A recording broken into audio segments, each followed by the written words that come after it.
She gave that man 43 years. And he left that courtroom without looking back once, not a glance, not a pause, not even the decency of hesitation. The house was gone. The accounts she had believed were shared were never really hers to control. The retirement she had mentally lived inside for years collapsed into a folder of legal papers like it had never existed at all. She walked to her car, set her purse down slowly on the passenger seat, and just sat there. 72 years old, no home to return to, no plan waiting for her, no one to call who wouldn't hear the truth in her voice and start worrying immediately.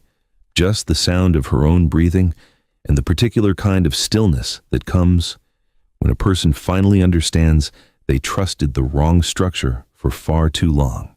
That is the moment that breaks people, not the courtroom, not the judge's voice reading final terms, but the parking lot after, when the noise stops and reality sits down next to you and doesn't say a word. If you have ever given everything you had to a life that turned out not to belong to you, you already know what that parking lot felt like. Linda had one thing left. A small, weathered cabin, sitting on a patch of rural land her mother had quietly placed in her name years earlier. Raymond never asked about it twice.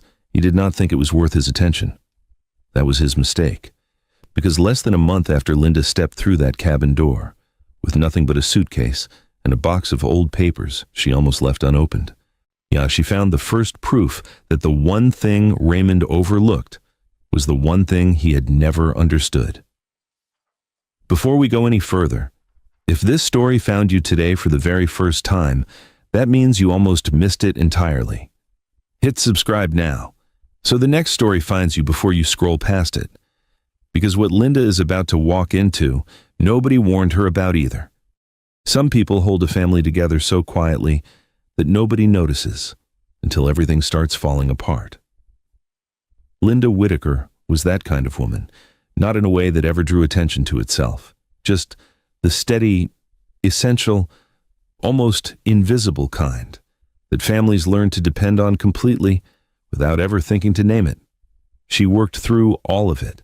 Jobs that bent around school runs, sick children, unexpected moves, and the endless small emergencies that come with building a life around other people's needs. She covered groceries without being asked, remembered appointments nobody else remembered, caught problems early, solved things quietly, kept the days moving, not because she needed praise, and not because she thought of herself as remarkable. Just because if she didn't do it, there was always the unspoken risk that it might not get done at all. There is one morning that tells you almost everything about how their marriage worked. Tuesday, October, coffee in the kitchen, one child arguing in the hallway, another looking for a permission slip 5 minutes before the bus. Something on the stove needs watching. Something in the laundry room is making a noise it shouldn't be making. Linda is moving through all of it without pause, and Raymond is at the kitchen table, reading the paper, coffee beside him, calm, undisturbed. He doesn't look up, not once. That moment, small as it was, held the shape of their whole life. Linda managed what was immediate, what was living, what was breaking, what needed doing before the day could continue. Raymond managed what sounded important, the accounts, the investments, the long-term decisions, the kinds of things discussed in tidy sentences and filed away in folders. When something needed signing, he brought it to the table, explained it quickly, pointed where her name needed to go, and Linda signed. Not because she was careless, not because she didn't care what they owned or how things were arranged, but because Raymond spoke about money with a certainty that made questioning him feel unnecessary, almost rude. He had a way of making complicated things sound already settled, as if asking more would only slow down what had already been decided. And Linda, already carrying everything else, let that become normal. Not all at once, not consciously, but gradually.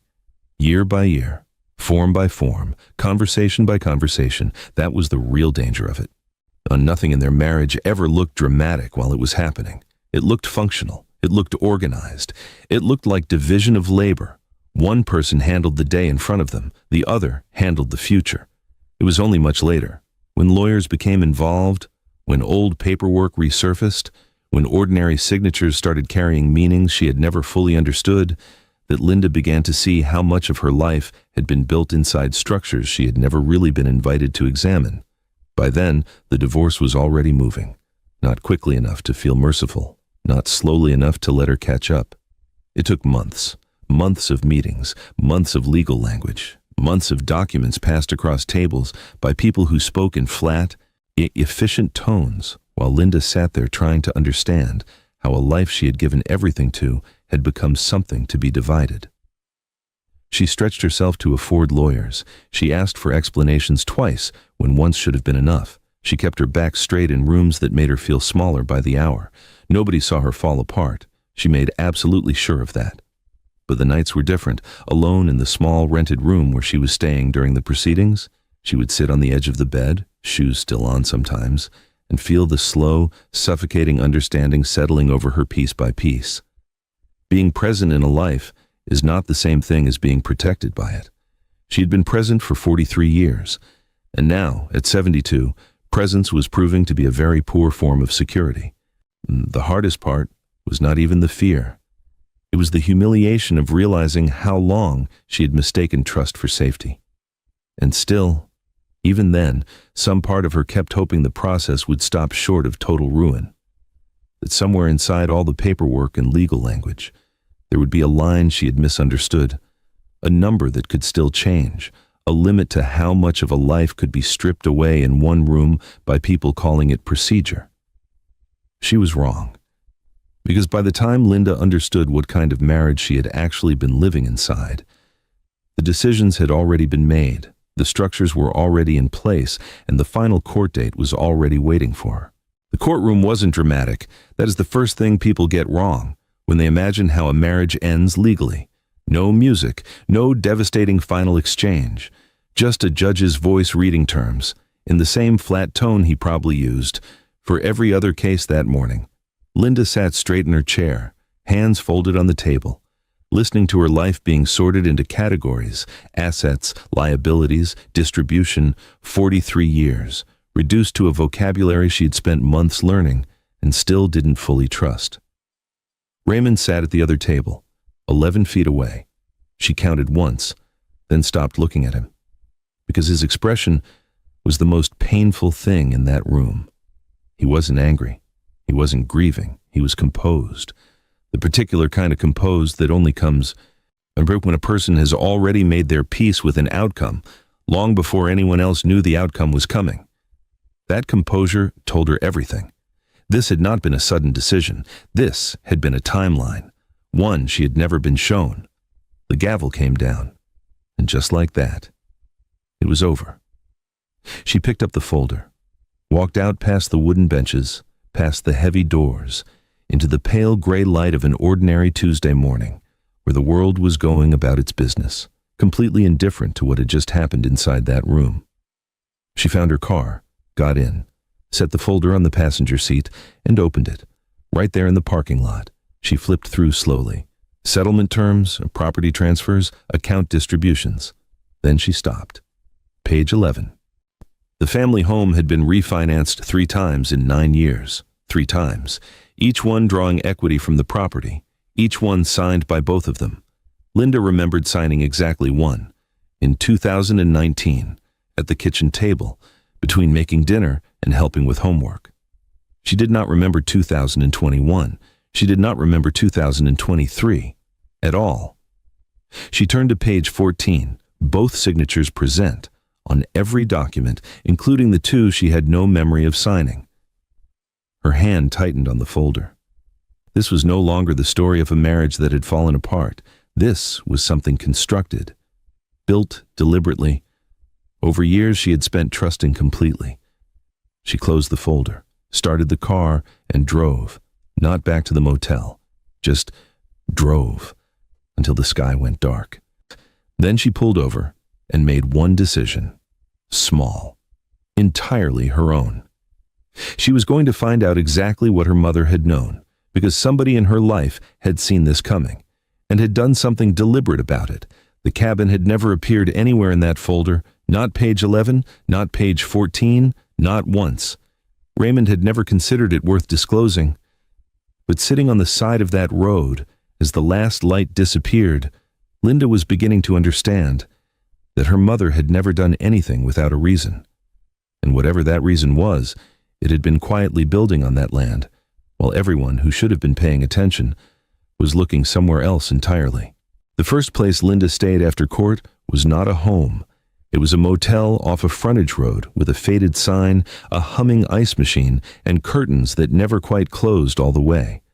The kind of place built for passing through, not staying still long enough to be recognized. She paid by the week. That detail mattered more than she wanted it to. Weekly meant temporary. Weekly meant not unpacking fully. Weekly meant telling herself this was only for now, even when, for now, had already started stretching into something harder to name. She kept her suitcase on the luggage rack, hung only 2 blouses in the closet, set her toiletries in a straight line beside the sink each morning, then zipped them back into the same bag at night, as if neatness could stop the rest of her life from loosening around the edges. The room had 1 small table, not 1 bed too firm to be restful, and a television she almost never turned on. At night she could hear other people through the walls, someone laughing too loudly, a child running, the hard drop of a suitcase in the next room. Temporary lives stacked side by side. Linda answered almost no calls unless she had to. When people asked how she was doing, she said things like, "I'm sorting some things out," or "I just need a little time." Both statements were true. Neither one came close to the full truth. The truth was that she had started measuring her life in smaller and smaller calculations. How many more weeks could she afford the room? How long before legal fees caught up with what little cash she still had? How many things could a person postpone before postponement became its own kind of collapse? On the 10th day, the front desk clerk asked whether she wanted to renew before noon or after because the rate changed if payment came in late. He was polite about it. That almost made it worse. Linda stood there with her wallet open, buying 7 more days of uncertainty under fluorescent lights while a man behind her waited to ask for extra towels. That was how small life could become, apparently. Not all at once, 1 weekly payment at a time. Later that afternoon, she sat on the edge of the bed with a legal pad and wrote down every expense she could think of. Room, food, gas, medication, laundry.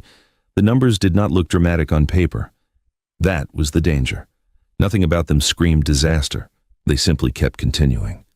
She drew a line under the total and stared at it. Then she looked around the room, at the bedspread she would never have chosen, and at the lamp bolted to the wall, at the narrow strip of mirror above the dresser showing a woman who looked composed from a distance and exhausted up close. For the first time, a thought came to her so clearly she could not soften it. If she stayed here long enough, this room was going to start teaching her what to expect from the rest of her life. That frightened her more than the numbers did. One afternoon, she stood in the motel laundry room waiting for the dryer to finish and looked down at her hands folded over a basket of clothes. They did not look like the hands of a woman beginning again. They looked like the hands of a woman who had already spent most of her life taking care of everyone else's. That was the insult no one warned you about. Not just losing the house, not just the money, but becoming temporary at an age when you were supposed to be settled. That evening, back in the room, she opened her wallet to count what was left. A receipt slipped loose and fell to the carpet. She bent to pick it up and saw tucked behind it a small key she had not thought about in years. Old brass, slightly darkened with age. The cabin. Linda held it in her palm for a long moment. Then she looked around the room again. The curtains that never closed right, the half-packed suitcase, the life being lived by installments, and understood something with sudden humiliating clarity. This place was not buying her time anymore. It was teaching her surrender. And before she could talk herself out of it, Linda reached for the notepad on the table and wrote down the first destination she had chosen for herself in years. The cabin. The next morning, Linda checked out before she could change her mind. No speech to herself, no dramatic feeling of courage. Just a motel receipt folded into her purse, a suitcase in the trunk, and the old brass key resting in the cup holder beside her, like something that had waited long enough. The drive took her farther than she had gone alone in years, past gas stations and strip malls, past tidy subdivisions with matching fences and fresh mulch at the entrances. Then, farther still, until the roads narrowed, the traffic thinned, and the land stopped looking arranged. Out here, things leaned, Mailboxes, fence posts, barn roofs, even the trees looked older than the roads. Linda kept both hands on the wheel. The address sat folded beside her, though she already knew the turns. Some places stayed in the body longer than they stayed in the mind. She had been to the cabin before, but only in the way people visit something they do not expect to matter. A stop on the way somewhere else, a practical errand, a place her mother insisted on keeping without ever turning it into a family story. That had always bothered Linda more than she admitted. No one talked about the cabin with warmth. There were no summer memories attached to it, no stories repeated at holidays. If it came up at all, it was in the same clipped tone people used for subjects that carried history without comfort. Her mother had been the same way, not sentimental, not dreamy, just firm. Keep that land in your name. That was all she ever really said. No explanation, no follow-up, and that, more than anything, sat with Linda now. Her mother was not the kind of woman who held on to useless things. She kept what mattered. She let go of what didn't. So why that cabin? Why that patch of land so far from everything else? Why put it in Linda's name so early, then refuse to explain why? By the time those questions started pressing hard enough to feel uncomfortable, Linda had already turned onto the final road. Gravel. Loose and uneven under the tires. Louder than she remembered, trees crowded closer here, and the silence outside the windshield had a different quality now. Not peaceful exactly. More removed, as if ordinary life had fallen behind a few miles back. Then she saw it. The cabin sat behind scrub and half-wild grass, smaller than Linda remembered and more tired in the details. One shutter hung lower than the other. The porch leaned slightly. The roof looked worn but intact. Not ruined, just neglected in the patient way buildings become when years pass without anyone choosing them. Linda turned off the engine and stayed where she was. Nothing moved, no sound except the tick of cooling metal and a few sharp bird calls deeper in the trees. She reached for the key, then stopped, because nailed crookedly beside the front door, weather-faded almost to gray, was a small metal county placard she did not remember seeing before. A parcel number. And beneath it, barely visible under years of dirt and rain, 4 words. Active hold. Do not remove. Linda stayed in the car longer than she meant to. The county placard was still there beside the front door, dull and crooked in the late afternoon light, making the cabin feel less abandoned than withheld.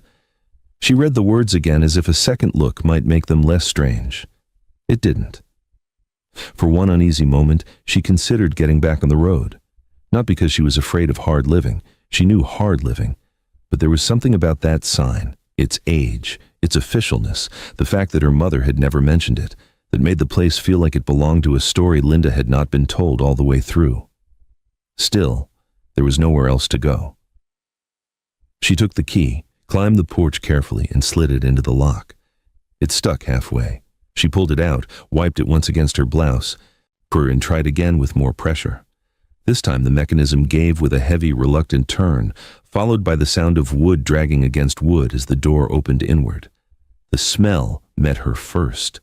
Dust, cedar, dampness, old fabric, a closed-up smell that felt less like emptiness than time stored badly. Linda stood on the threshold for a second, letting her eyes adjust. The cabin was smaller than she remembered, but more furnished. A narrow couch with a sheet thrown over it. 2 chairs at a table by the window, a standing lamp with a yellowed shade, a bookshelf with warped paperbacks leaning sideways. Nothing elegant, nothing staged, just the remains of a place that had once been used often enough to develop habits. That unsettled her. If the property had mattered so little, why had her mother kept it like this? She set her suitcase near the door and moved room by room without rushing. 1 bedroom, 1 bathroom, small kitchen, cabinets with mismatched dishes. An old refrigerator stood in the corner, yellowed with age and left slightly ajar. A pantry held 2 empty jars, a rusted can opener, and a row of mason jars clouded by dust. On the counter sat a tin box full of rubber bands gone brittle with time. Nothing about it looked valuable, but nothing about it looked accidental either.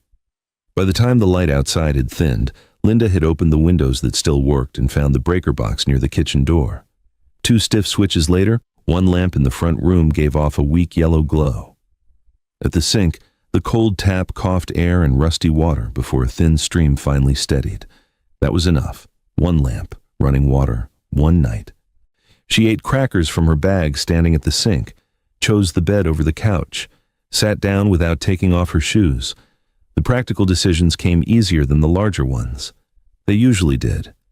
It was not until full dark that the quiet began pressing on her. Not silence exactly. The cabin had sounds, wood settling, wind worrying one loose section of trim. Once, something brushed across the underside of the porch. Linda sat very still. This was the lowest point, not court, not the motel. This. A 72-year-old woman in a dim cabin no one had chosen in years, trying to convince herself that shelter and certainty were not the same thing. Then she looked up. Across from the bed, half hidden behind a narrow chest of drawers, was another door, smaller than the others, painted over long ago, no knob on the outside, and near the frame, almost buried under chipped cream paint, was one dark thumb-sized mark where a lock had once been. Morning made the cabin look less frightening and more exposed. That was not the same thing as comforting. In daylight, Linda could see what the dark had covered the night before. Water stains spreading across one corner of the ceiling, a crack climbing the window frame, dust packed along the baseboards, and a dull film of neglect over nearly every surface. The place was not falling apart all at once. It had simply been left to age without interruption. Linda washed her face in cold water at the sink and looked out over the overgrown yard behind the cabin. A leaning clothesline, a rusted barrel near the tree line, one broken stepping stone half buried in weeds. Nothing about it suggested rescue, but she had not come there for rescue anymore. She had come because she had run out of places that let her postpone herself. So she started cleaning. Not the whole cabin, just the front room first, the place she could sit in, think in, and maybe begin to understand.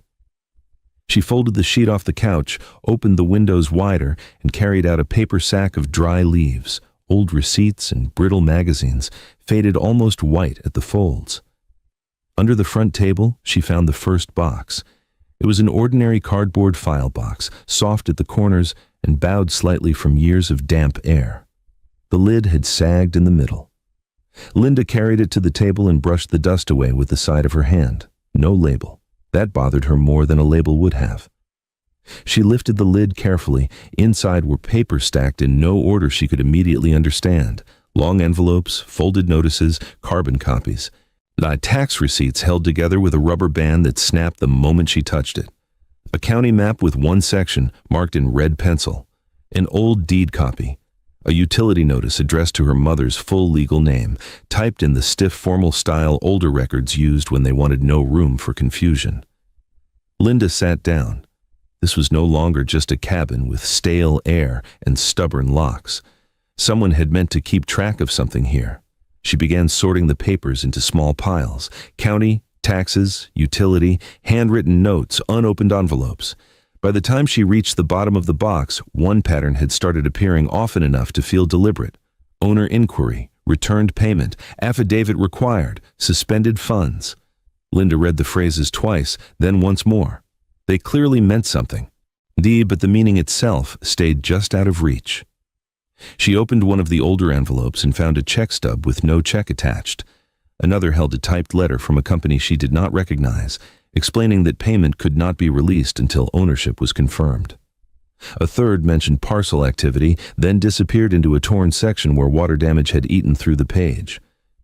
Linda leaned back slowly. Her mother had not left this place empty.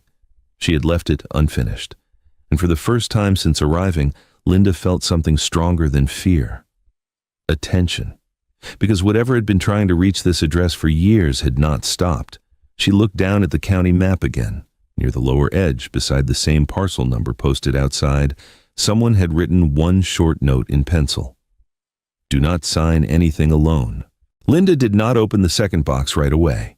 She stayed with the first one a while longer, moving the papers into cleaner piles, reading the same lines twice, sometimes 3 times, as if repetition might turn legal language into something plain enough to trust. It didn't. But one fact was beginning to separate itself from the rest. The cabin papers did not read the way the house papers had read. She pulled the deed copy back to the top of the stack and laid it flat beneath the lamp. The paper was old enough to feel soft at the folds, but the wording was still sharp where it mattered. Parcel description, transfer date, grantor, grantee, her mother's name, then hers, only hers. Linda read that part again. Not Raymond and Linda, not both of them, just Linda Whitaker. For a long moment she sat without moving. It was not relief exactly. Relief would have come with certainty, and she was nowhere near certain yet, but it was the first hard edge of something she had not felt since court. Ground. She kept reading. The transfer had happened years earlier than she had ever paid attention to.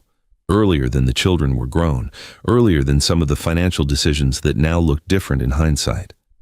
Her mother had done this quietly, early, and with wording that left very little room for confusion. Her mother had not done that casually. Linda looked around the cabin again, the worn floorboards, the narrow bed, the old table crowded with paper, and felt the place shift in her mind, not into comfort, not yet, but into meaning. This was not just somewhere her mother had kept out of habit or stubbornness. It was something she had taken steps to protect, not emotionally, on paper. That changed the way Linda saw everything else in the box. The county map mattered more now. The note mattered more. Even the check stub with the missing payment felt less random than it had an hour earlier. She went back through the papers more carefully and found a second deed copy tucked inside a long envelope with a cracked plastic window. Behind it was a typed notice referring to parcel verification and owner confirmation. Another mentioned delayed release pending documentation. Linda still did not know delayed release of what, but she knew enough now to understand one thing clearly. Whatever this was, it had nothing to do with Raymond. He had taken the house, the accounts, the structure of the life she had counted on. But this cabin, this parcel, this paper trail her mother had left behind, had never been his. And because it had never been his, he had never bothered to understand it. That realization landed with a quiet force Linda could feel all the way down to her hands. She reached for the note again. Do not sign anything alone. This time, her eyes did not stop there.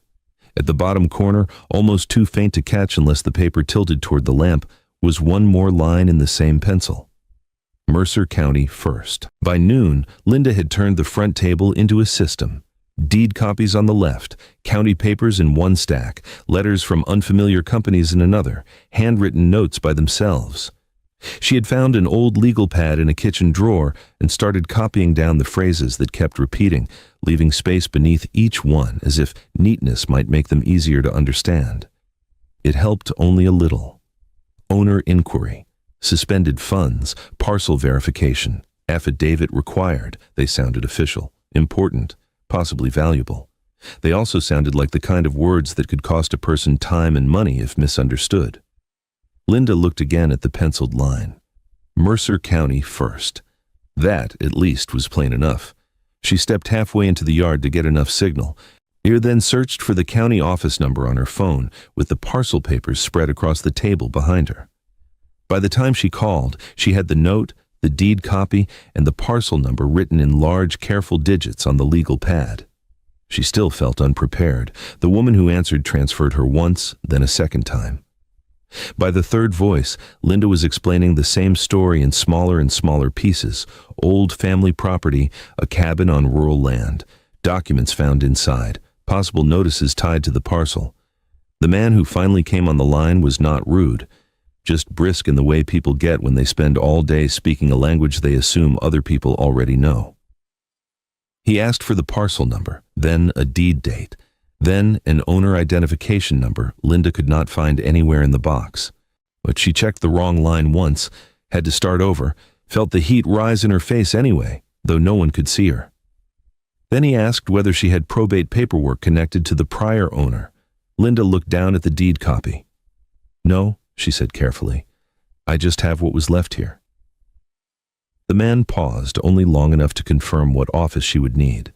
Then he told her she would probably have to come in person if she wanted anything looked at properly. That afternoon, Linda drove into town.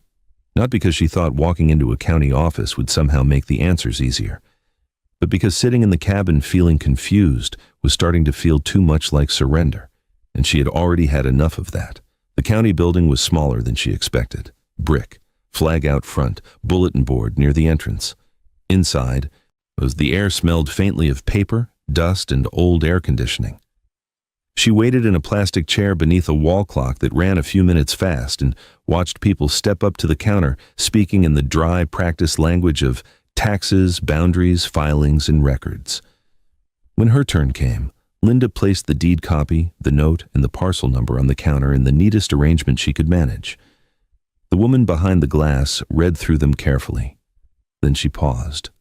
Not for long, just enough to change the room. She asked Linda for photo identification, disappeared with the papers for several minutes, then came back with a different expression, still professional, but no longer routine. "There's an old hold attached to this parcel," she said, "and it's tied to owner confirmation." Linda did not fully understand the sentence, but she understood the next part. "You may need probate paperwork tied to the prior owner." Linda stood very still, because probate meant her mother, and her mother suddenly felt less like the past and more like the beginning of whatever this really was. Linda did not answer right away.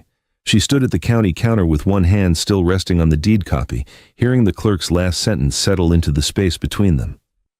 "You may need probate paperwork tied to the prior owner." Probate meant her mother, not in a soft, sentimental way, not as memory, as paperwork, as process, as the beginning of whatever this really was. By the time Linda got back to the car, the word was still sitting with her. She closed the door, set her purse on the passenger seat, and stayed there for a moment with both hands on the steering wheel, the way people do when they need a minute before carrying new information any farther than it is already gone. Her mother had been dead for years. Linda had made her peace with that in the ordinary way people do when grief gets absorbed into the structure of life. Holidays change, phone calls stop, certain recipes disappear. The ache softens into something quieter. But this did not feel like grief. It felt like being told her mother was still present in a room Linda had not known how to enter. The drive back to the cabin felt different from the drive in, not because the road had changed, because Linda had. The county office had taken the papers out of the category of family confusion and placed them squarely inside official history. There were records. There had been a process. Someone had done something on purpose. By the time she turned onto the gravel lane, the late light had gone flatter and more gold. The cabin looked the same, worn porch, uneven shutter, grass pushing up where no one had cut it, but it no longer felt like a last resort. It felt like the edge of something her mother had meant her to understand. Inside, the front room still held the shape of her work. Lamp on, papers stacked, legal pad open, the old file box sagging at the corners. Linda set her purse down, pulled out the chair, and looked again at the note in pencil. "Do not sign anything alone. Mercer County first." Then she started looking for her mother's handwriting on purpose, not grocery lists, not dates in margins, not amounts circled on receipts, something fuller. The search took time, longer than Linda wanted it to. Most of what she found was exactly what she should have expected from her mother. Clipped labels, measurements, names, one-line instructions. The paper trail of a woman who wrote things down only when she meant them to matter. Then, folded inside an old church bulletin tucked between two tax receipts, Linda found a single-lined sheet torn from a notepad. No date, no greeting, no signature. But the handwriting was her mother's. Linda knew it at once. Firmer than her own, sharper in the downstrokes, written by someone who pressed hard enough to mean what she wrote. Linda unfolded it carefully. The page held only 5 lines. "If anything ever comes to this, start with the county, not the company, not the bank. Don't let a man talk fast and call it help. Land is the only thing that listens." Linda read the lines twice. The third time, she slowed down. Not the company, not the bank. Those were not poetic warnings. They were practical ones. They assumed choices. They assumed pressure. They assumed someone at some point would try to move Linda away from the land and towards something easier, quicker, or less traceable. And then there was the line she had half dismissed for years. Land is the only thing that listens. For the first time, it did not sound strange to her. It sounded exact. Her mother had not been talking about dirt or sentiment. She had been talking about the one thing in a woman's life that did not rewrite itself just because someone louder walked into the room and started speaking with confidence. Linda lowered the page and reached for the county map. The red pencil mark she had noticed earlier no longer looked random. It looked selected. She pulled the map closer to the lamp. This time, she saw what she had missed before. Near the lower edge, where the parcel lines narrowed and turned, there was a second parcel number, circled once. And beside it, so faint she almost thought it was a shadow first, one penciled word, easement. Linda did not sleep much that night, not because the cabin frightened her the way it had the first night. That part had changed. The fear was no longer shapeless, it had edges now. County records, probate paperwork, a second parcel, one word penciled beside it, easement. She lay awake turning it over in her mind, not because she understood it, but because she understood enough to know it mattered. Her mother had not circled that second parcel for decoration. She had marked it because it connected to something. Access maybe, rights maybe, some piece of land logic Linda had never needed to learn until life gave her no choice. By morning, the feeling had hardened into something less emotional and more useful. Resolve. Linda made coffee in a dented saucepan because the old machine in the corner was too furred with mineral buildup to trust. She drank it at the table with the county map open under one hand and the lined note from her mother beside it. Then she pulled the legal pad closer and started writing down everything she knew for certain. Her name on the deed. Parcel number from the placard. Second parcel circled. Mercer County first. Probate paperwork tied to her mother. Possible funds or payments held back pending owner confirmation.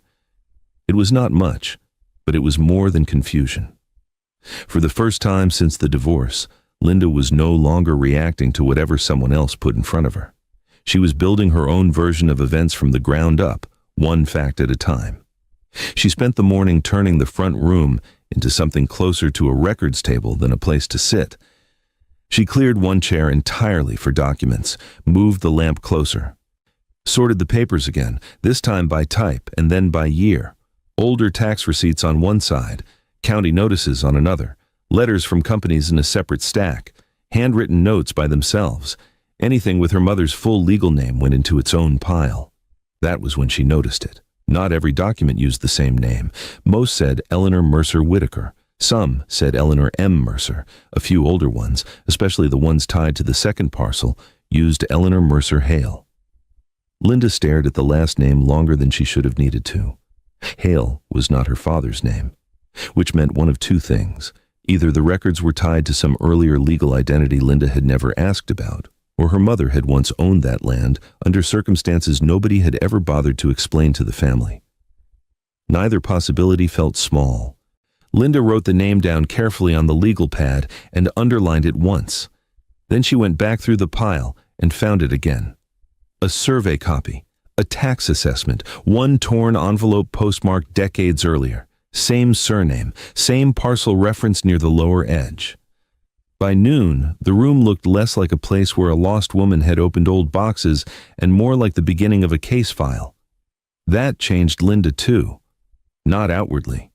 She still wore the same blouse, still moved carefully when her knees stiffened, still paused before standing. But something in her posture had shifted. She was no longer waiting for the story to reveal itself kindly. She was learning how to corner it. Just after lunch, she copied the unfamiliar name onto a clean sheet, slid the county map beside it, and reached for her phone. Because if Eleanor Mercer Hale was part of this, then whatever her mother had hidden was older than Linda had thought, and older things usually came with records. The first real break in the case did not arrive with fanfare. No dramatic phone call, no lawyer telling Linda to sit down first, no number so large it changed the temperature of the room. It came in a plain envelope from a claims office she had already called twice and nearly given up on once. Linda stood at the front table with a letter opener in one hand and the envelope in the other, looking at it longer than she needed to. By then she had already learned that old property trails moved in one of two directions, either nowhere at all or only after enough waiting to make a person doubt she had read the signs correctly in the first place. She opened it carefully. Inside was a letter confirming that one suspended payment tied to the parcel had been cleared for release pending final verification, already satisfied through the county records she had spent weeks assembling. Attached to it was the amount. Not life-changing, not miraculous, but real. Linda sat down slowly. That mattered more than the number itself, because for the first time since she had stepped into the cabin, one part of the paper trail had turned into something solid enough to touch. The documents were no longer only suggestive. The notes were no longer only warnings. One piece of what her mother had preserved had finally answered back. She did not cry. That would have been simpler. Instead, she reached for the legal pad and wrote the amount at the top of a clean page, then made a list underneath it in the neat and compressed handwriting she used when emotion needed to be kept from interfering with sequence. Roof patch, front door lock, property taxes due, county copies, attorney consultation. She looked at the list for a long moment before adding one more line. Savings, even if small. That was the difference now. Hope had made room for itself in her life before, and it had cost her dearly. Hope was what she had lived on during the divorce, while other people moved paper around behind closed doors. Hope was what had kept her sitting at kitchen tables signing documents she did not fully understand because someone else sounded certain enough for both of them. This was not hope. This was proof. The handyman came 2 days later. Local man. Quiet. Mid-60s. The kind of person who looked at a roofline once and told you the truth without dressing it up. Then he patched the worst section above the bedroom, reset one loose porch board, and told Linda what would need attention next if she meant to stay through a full winter. She listened and wrote everything down. That, too, was new. Not because Linda had never paid attention before, but because for most of her adult life, final decisions had a way of moving past her in someone else's voice. Now, when the handyman finished speaking, she asked the next question herself. How much? How soon? What can wait? What cannot? She replaced the front lock the same week. The old one had worked badly even on her first day, and something about changing it with her own hands mattered more than she expected. The screws resisted. Her wrist hurt halfway through. The new deadbolt sat slightly crooked until she backed it out and tried again. Pity, but when the door shut cleanly behind her that evening, the sound it made did not feel small. It felt final. The property taxes came next, then copying fees, then one meeting with an attorney willing to review the county records without talking to her like she had wandered in from the wrong life by mistake. He did not promise anything grand. In fact, he was careful not to, but he confirmed what mattered most. The trail was real, the ownership history was unusual, and the second parcel likely explained why the paperwork had kept resurfacing instead of dying quietly. From there, progress came the way real progress usually does, unevenly. Then, all at once, enough to notice. One record led to another. One confirmation opened the door to a second, a delayed payment from one claim, a corrected parcel notation from another file. More proof that her mother had not simply left her a run-down cabin and a collection of strange warnings. She had left her time, not easy time, not protected time, but enough of it to stand up, learn the language, and stop being cornered by panic. By the end of the month, the cabin still was not comfortable. The windows still rattled. The floor in the back room still dipped slightly near the wall. But the place had changed. Or maybe Linda had. The roof no longer leaked over the bed. The door locked properly.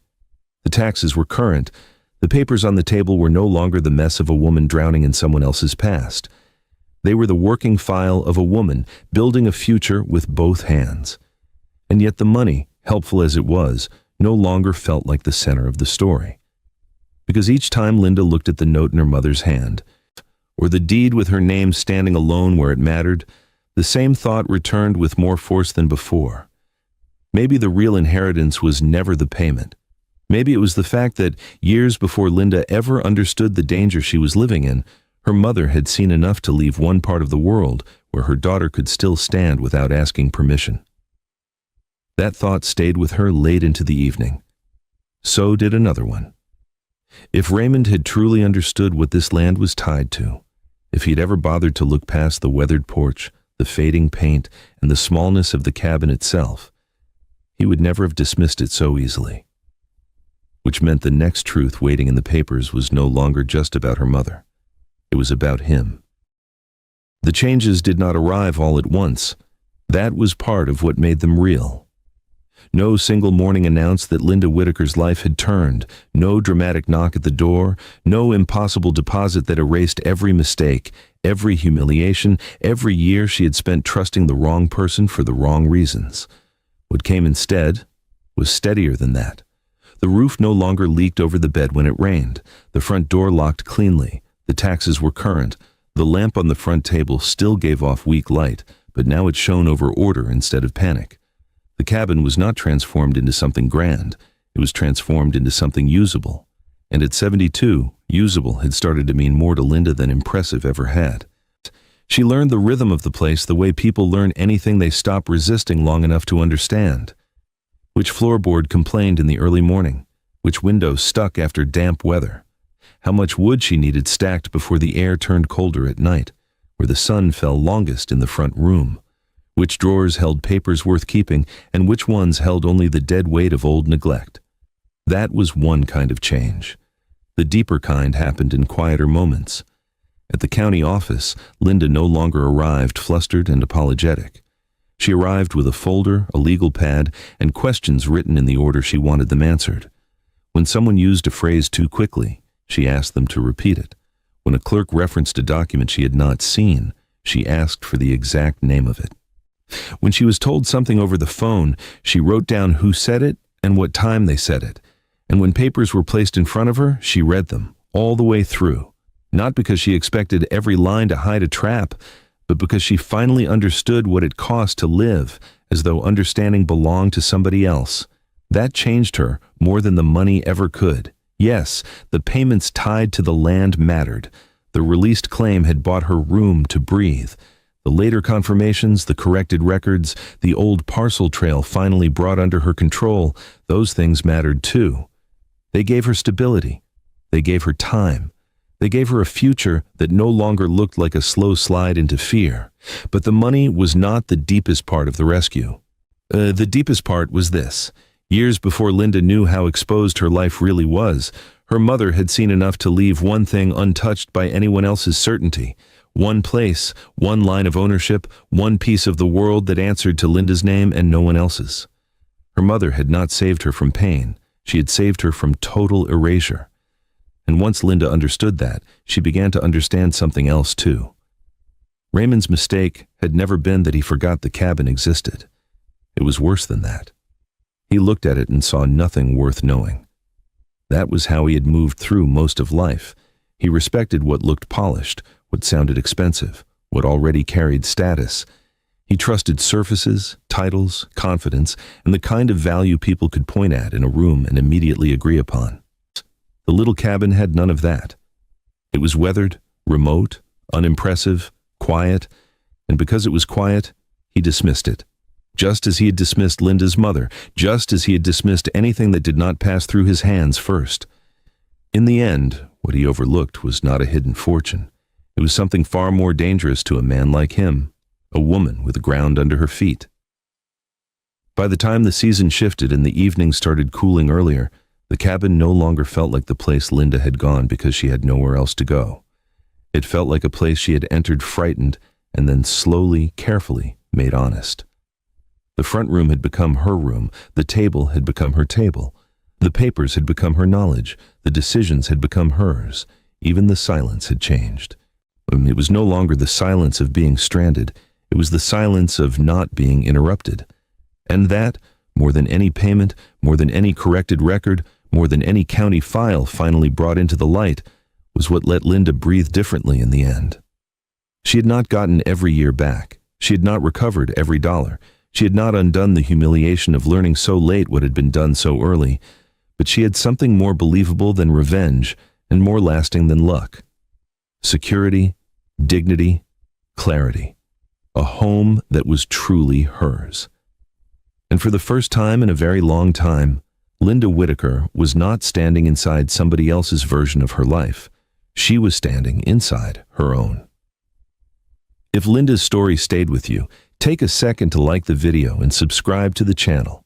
And in the comments, tell me this, what hit you harder? The way her husband overlooked her, or the quiet way her mother protected her before she even knew she would need it?